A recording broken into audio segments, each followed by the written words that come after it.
হাসিনা আইয়ামে জাহিলিয়াত প্রতিষ্ঠা করেছিল, আয়নাঘর পরিদর্শন শেষে ডক্টর ইউনূস।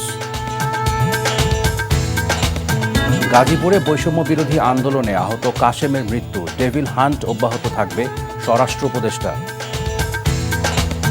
দেশের দীর্ঘতম যমুনা রেল সেতুতে পরীক্ষামূলক উঠল যাত্রীবাহী ট্রেন। সিলেটে প্রভাব খাটিয়ে হাজার কোটি টাকা লোপাটের অভিযোগ সাবেক মন্ত্রী ইমরানের বিরুদ্ধে।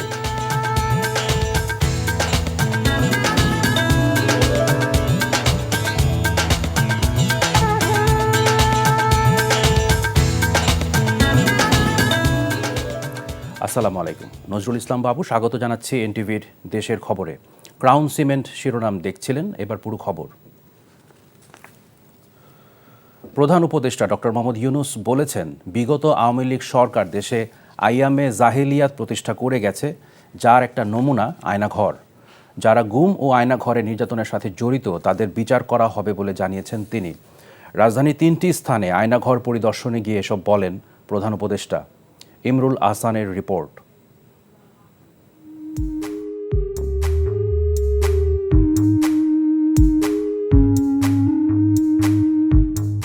স্বৈরাচার শেখ হাসিনার বর্বরতা আর ফেসিবাদের সাক্ষী এই আয়নাঘর।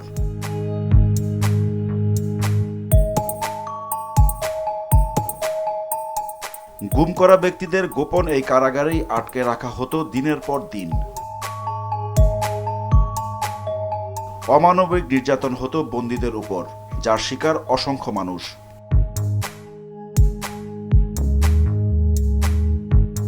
ভুক্তভোগীদের নিয়ে বুধবার আলোচিত আয়নাঘর পরিদর্শনে যান প্রধান উপদেষ্টা ডক্টর মোহাম্মদ ইউনূস। ঘুরে ঘুরে টর্চার সেল দেখেন তিনি। আইএমএ জাহেলিয়াত বলে একটা কথা আছে। গত সরকার এই আইএমএ জাহেলিয়াতকে প্রতিষ্ঠিত করে গেছে সর্বক্ষেত্রে। এটা তার একটা নমুনা। নৃশংস অবস্থা, প্রতিটি জিনিস যে হয়েছে এখানে যতটাই শুনি অবিশ্বাস্য মনে হয়। এটা কি আমাদেরই জগৎ, এটা কি আমাদেরই সমাজ? আমরা এটা করলাম বিনা দোষে। কতগুলো সাক্ষী সাবুত হাজির করে সেই যন্ত্র এক্সপ্লোসিভ কতগুলো গাড়ির ভিতরে ঢুকে দিয়ে তারা বলছে তুমি সন্ত্রাসী, জঙ্গি, এইগুলো বলে বলে তাকে নিয়ে আসা হয়েছে। এবং এইরকম টর্চার সেল সারা বাংলাদেশ জুড়ে আছে, সেটাও শুনলাম আজকে। আমার ধারণা ছিল যে এটা বোধহয় এখানে আয়নাঘর বলতেছি কয়েকটা আছে, এখন শুনতেছি এই আয়নাঘরের বিভিন্ন ভার্সন সারা দেশ জুড়ে আছে। কেউ বলে 700, কেউ বলে 800। এতে সংখ্যাও নিরূপণ করা যায়নি পর্যন্ত। কতটা আছে, কতটা জানা আছে, কতটা অজানা রয়ে গেছে। আগারগাঁও, কচুক্ষেত ও উত্তরার 3টি আয়নাঘরে যান ডক্টর ইউনূস। ভুক্তভোগীদের কাছ থেকে শোনেন গোপন বন্দিশালার নির্যাতনের লোমহর্ষক গল্প। 8 বছর এখানেই থাকতাম। They couldn't stay all night from the sun. They used to blindfold us and handcuff us. In the night they used to handcuff us the back. Doctor Yunus জানান, বিচারের মুখোমুখি করা হবে গুমের সাথে জড়িতদের। এইগুলো সব এভিডেন্স যা যা আমরা দেখলাম, এভিডেন্স গুলো সিলগালা করে রাখা হবে যাতে করে কেউ বিনষ্ট করতে না পারে, যখন বিচারের কাছে যেহেতু এটা প্রমাণ হিসেবে ব্যবহার করতে পারে। তারা করেছে, তারা আমাদেরই সন্তান, আমাদেরই ভাই, আমাদেরই ঘনিষ্ঠ আত্মীয়, তারাই করেছে। এবং আমরা এই সমাজকে যদি এর থেকে বের করে না আনতে পারি তাহলে এই সমাজ তো টিকে থাকবে না। ডকুমেন্টেশন গুম কমিশনের রিপোর্টের মধ্যে থাকবে এবং এটা অবশ্য পাঠ্য হিসেবে সবাইকে পড়তে হবে এবং তাদের যারা করেছে তাদের বিচার করতে হবে। তা না হলে আমরা নিষ্কৃতি পাবো না এটার থেকে। এই যে কাজগুলো করে গেল তারা, তা না হলে আমরা আবার মুক্তভাবে বলবো কি করে যে আমরা এই দেশের মানুষ, আমরা পরিষ্কার। যারা করেছে তাদের জন্য আমরা কেন মুক্ত হতে যাব? তাদের সে বিচার করবো, জনসাধারণ বলবো যে হ্যাঁ এটা উচিত বিচার হয়েছে, তখন আমরা এটার থেকে মুক্তি পাবো। গুম সংক্রান্ত কমিশনের হিসেবেই 1700-র উপর মানুষকে গুম করা হয় ফেসিবাদী শাসনের 15 বছরে।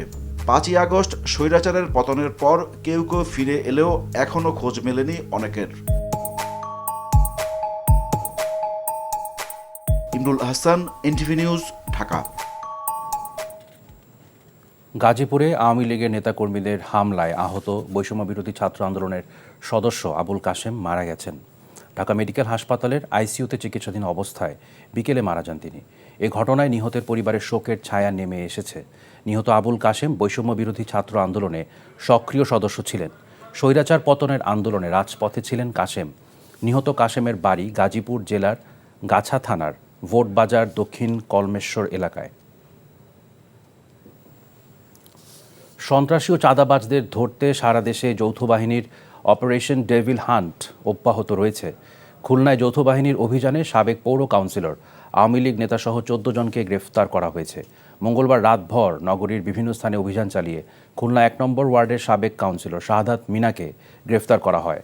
পরে মোংলা পৌর আওয়ামী লীগের কোষাধ্যক্ষ নাসির হাওলাদারকে গ্রেফতার করা হলে তিনি অসুস্থ হয়ে পড়েন।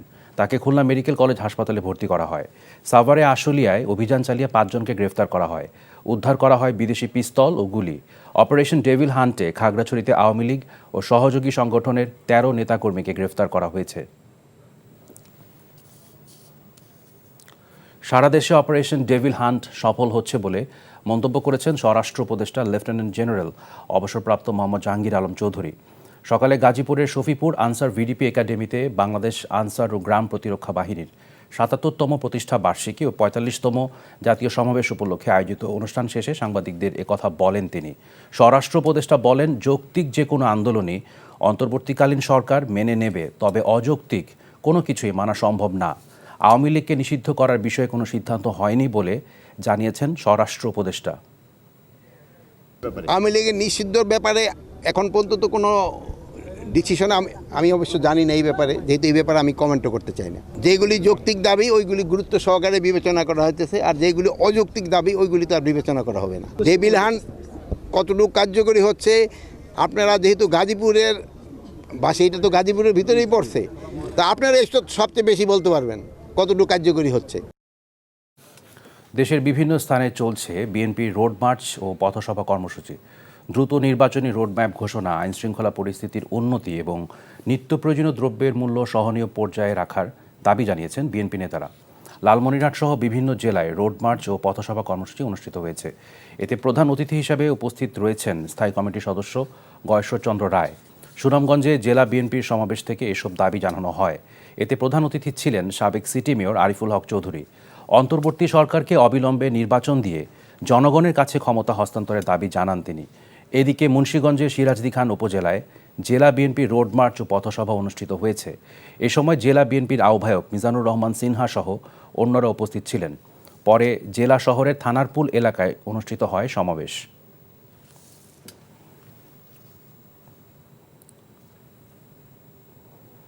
আজ থেকে পরীক্ষামূলক শুরু হলো নবনির্মিত যমুনা রেল সেতুতে যাত্রীবাহী ট্রেন চলাচল। সকালে রাজশাহী থেকে ছেড়ে আসা সিল্ক সিটি এক্সপ্রেস ট্রেনের মাধ্যমে এ যাত্রা শুরু হয়। প্রকল্প পরিচালক আল ফাত্তা মোহাম্মদ মাসুদুর রহমান বলেন, 4.8 কিলোমিটার দীর্ঘ যমুনা রেল সেতুতে 2টি লাইন থাকলেও প্রথমে একটি লাইন দিয়েই উভয় দিকে ট্রেন চলাচল করবে। সকাল 10টায় silk city express train Jamuna rail সেতু অতিক্রম করার সূচি নির্ধারণ করা হয়েছে। এর মাধ্যমে যমুনা সেতুতে ট্রেন চলাচল বন্ধ করা হবে। তবে আগামী 18 ফেব্রুয়ারি আনুষ্ঠানিকভাবে এই সেতুর উদ্বোধন করা হবে। ওই দিন থেকে 2 লাইনে ট্রেন চলাচল শুরু হবে।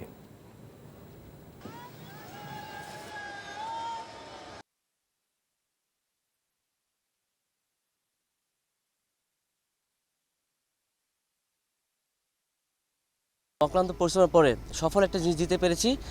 এটা বাংলাদেশের জন্য বিশেষ খুব বড় একটা মাইল ফলক, যেহেতু পুরাতন ব্রিজে হচ্ছে আমরা অনেক সময় বেশি লাগতো, নতুন ব্রিজটা হওয়ার পরে প্রায় অ্যারাউন্ড 30 মিনিট সময়টা বেঁচে গেল। আগামী মাসের 18 তারিখে হচ্ছিল অফিসিয়াল যে উদ্বোধন, এটা হবে। তো ওইটা হওয়ার আগ পর্যন্ত জাস্ট হলো আপ লাইন, আমাদের একটা লাইনেই খালি চলাচল করবে। পরিবার কোটায় হয়েছেন 7 বারের এমপি। চোরাচালানে প্রশ্রয় আর পরিবেশ ধ্বংস করে লুটেছেন শত কোটি টাকা। পরে প্রতিমন্ত্রী ও মন্ত্রী হয়ে মানব পাচারের মাধ্যমে 1000 কোটি টাকা আত্মসাতের অভিযোগ আছে তার বিরুদ্ধে। বর্তমানে গ্রেফতার হয়ে জেলে থাকা সাবেক প্রবাসী কল্যাণ ও বৈদেশিক কর্মসংস্থান মন্ত্রী ইমরান আহমেদকে নিয়ে তার নিজ এলাকায় চলছে নানান আলোচনা। সিলেট থেকে আরও জানাচ্ছেন সজল ছত্রী, ক্যামেরায় ছিলেন আনিস রহমান। প্রাকৃতিক সৌন্দর্য ও খনিজ সম্পদ সমৃদ্ধ সিলেটের 3 উপজেলা গোয়াইনঘাট, কোম্পানীগঞ্জ ও জৈন্তাপুর। ভারত সীমান্ত ঘেঁষা এই 3 উপজেলা যেন অবৈধ টাকার খনি। পতিত আওয়ামী লীগ নেতারা গত 3 দশকে এই 3 উপজেলা থেকে অবৈধভাবে আত্মসাৎ করেছেন হাজার হাজার কোটি টাকা। আর এই লুটপাটে নেতৃত্ব দিয়েছেন সাবেক প্রবাসী কল্যাণ ও বৈদেশিক কর্মসংস্থান মন্ত্রী ইমরান আহমদ ও তার নিজের লোকেরা। গোয়াইনঘাটে আছে প্রফেসর ফজলু, জয়ন্তা থানাতে আছে লিয়াকত, এরার মাধ্যমে ইমরান আহমেদ সাহেব অনেক টাকা লুটিয়ে নিয়েছেন। সুমন এবং ফয়জুল বিসনাতের, এরপরে আলাউদ্দিন নামের একটা বাহিনী ছিল এখানে। এই বাহিনী দ্বারা পুরা জাফলংটাকে নিয়ন্ত্রণ করত। সাধারণ মানুষ তো এক হিসাবে জিম্মি ছিল, পাথর কাজ করতে পারে নাই, বালি কাজ করতে পারে নাই, প্লাস কেউ প্রতিবাদ করলেই ওদেরকে মামলা।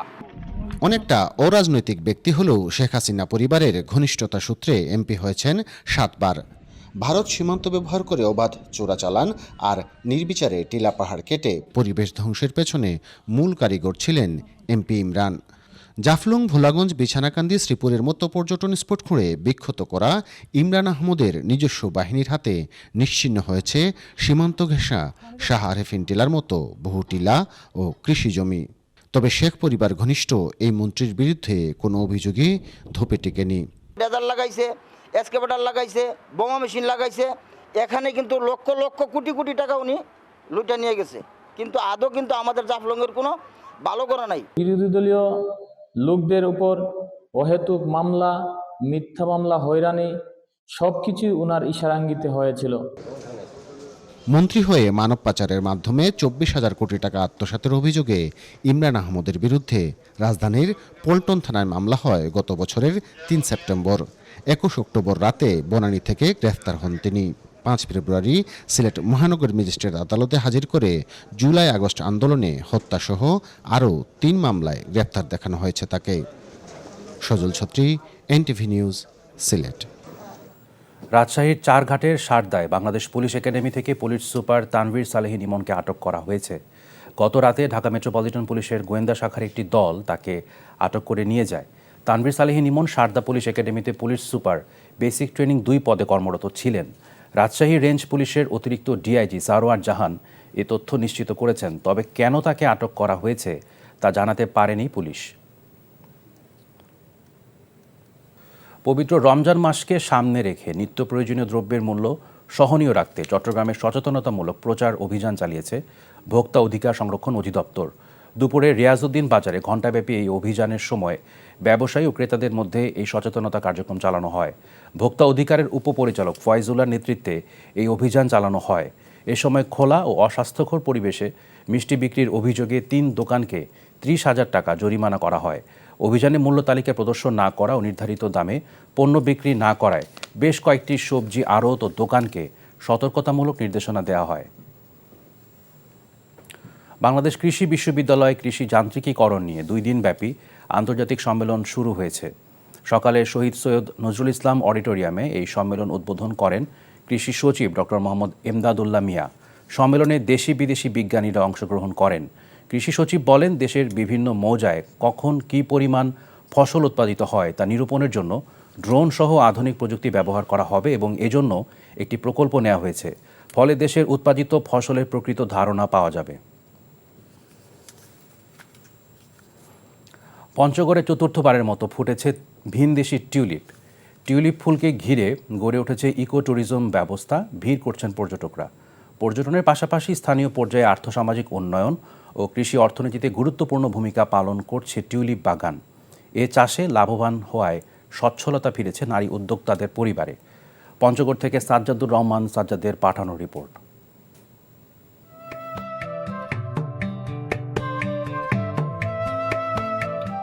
এ যেন একখণ্ড নেদারল্যান্ডস। টিউলিপ, ভিনদেশি ফুল শীতপ্রধান এলাকা হিসেবে এখন শোভা ছড়াচ্ছে পঞ্চগড়ের তেঁতুলিয়ায়। চাষ হয়েছে 9 প্রজাতির এ ফুল। জানুয়ারির শুরুতে সীমান্ত ঘেঁষা দর্জিপাড়া গ্রামে রোপণ করা হয় টিউলিপ।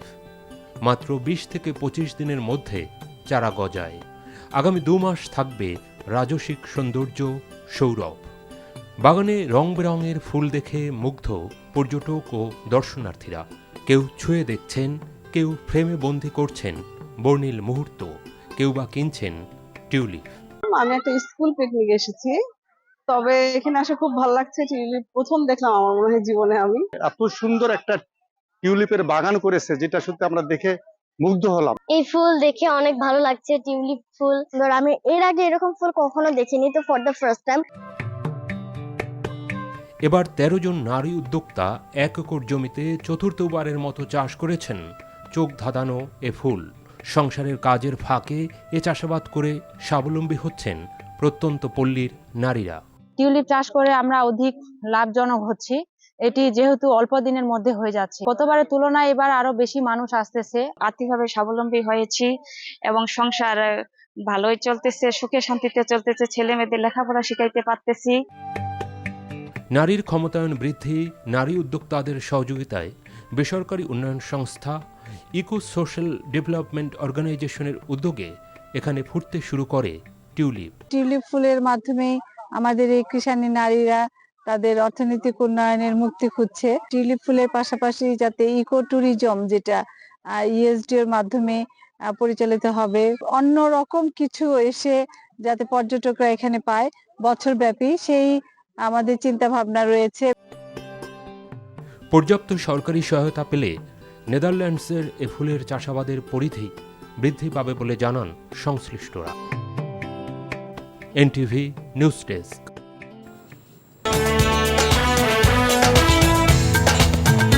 হাসিনা আইয়ামে জাহিলিয়াত প্রতিষ্ঠা করেছিল, আয়নাঘর পরিদর্শন শেষে ডক্টর ইউনূস। গাজীপুরে বৈষম্য বিরোধী আন্দোলনে আহত কাশেমের মৃত্যু, ডেভিল হান্ট অব্যাহত থাকবে, স্বরাষ্ট্র উপদেষ্টা। দেশের দীর্ঘতম যমুনা রেল সেতুতে পরীক্ষামূলক উঠল যাত্রীবাহী ট্রেন। সিলেটে প্রভাব খাটিয়ে হাজার কোটি টাকা লোপাটের অভিযোগ সাবেক মন্ত্রী ইমরানের বিরুদ্ধে। এই ছিল দেশের খবরে। এই খবরের ভিডিও সহ আপডেট জানতে ভিজিট করুন এনটিভি অনলাইন www.ntvbd.com। এছাড়াও এনটিভির জনপ্রিয় সব অনুষ্ঠান ও খবরের আপডেট জানতে ভিজিট করুন আমাদের ইউটিউব ও ভেরিফাইড ফেসবুক পেজ। 6টায় ইভিনিং নিউজ দেখার আমন্ত্রণ রইল। ধন্যবাদ সবাইকে।